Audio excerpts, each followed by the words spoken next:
केंद्र की राजनीति को लेकर मुसलमानों के मन में लंबे वक्त से एक सवाल रहा है, क्या मौजूदा सरकार उनकी जरूरतों को नजरअंदाज कर रही है? लेकिन संसद में पेश केंद्रीय बजट 2026-27 ने इस बहस को नया मोड़ दे दिया है। क्या है पूरा मामला, आइए आपको बताते हैं।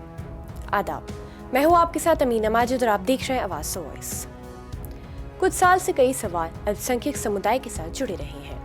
ऐसे माहौल में जब बजट संसद में पेश हुआ तो उसके कुछ आंकड़ों ने सभी का ध्यान खींचा और सोचने पर मजबूर कर दिया।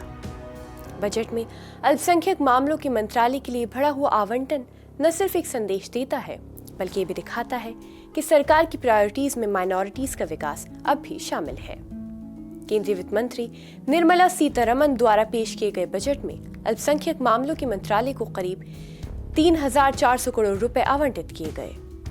इस मामूली लेकिन अहम बढ़ोतरी के साथ सरकार ने साफ कर दिया है कि मंत्रालय के बजट में कटौती नहीं की गई, बल्कि इसे आगे बढ़ाया गया है। यह ऐसे समय में अहम माना जा रहा है जब बजट को लेकर सामाजिक और राजनीतिक स्तर पर तीखी बहस चल रही है। कुल मिलाकर 2026-27 के लिए केंद्र सरकार ने सभी मंत्रालयों और विभागों के साथ 50 लाख करोड़ रुपए से ज्यादा का बजट पेश किया। आवंटन के लिहाज से वित्त मंत्रालय को सबसे बड़ा हिस्सा मिला, जिसमें ब्याज भुगतान अकेले करीब 19.72 लाख करोड़ रुपए यानी कुल बजट का लगभग 36.9% है।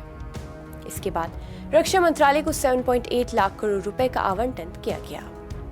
नए बजट ने यह भी साफ किया है कि जिन फील्ड्स को लंबे वक्त से समर्थन की जरूरत रही है, उन्हें प्राथमिकता दी जा रही है। खास बात यह है कि अल्पसंख्यक मामलों के मंत्रालय के बजट में न सिर्फ कटौती से परहेज किया गया, बल्कि केंद्रीय योजनाओं और परियोजनाओं के लिए आवंटन भी बढ़ाया गया है। बजट दस्तावेजों के मुताबिक मंत्रालय को आवंटित 3,400 करोड़ रुपए में से 184.45 करोड़ रुपए केंद्रीय क्षेत्र की योजनाएं और परियोजनाओं के लिए रखे गए हैं। सरकार का कहना है कि बढ़ोतरी सिर्फ आंकड़ों तक सीमित नहीं है, बल्कि इसका असर जमीन पर दिखाई देगा। अल्पसंख्यक मंत्रालय की प्रमुख योजनाओं के लिए लगभग 200 करोड़ रुपए का प्रावधान किया गया है। इनमें सबसे अहम योजना प्रधानमंत्री जन विकास कार्यक्रम है।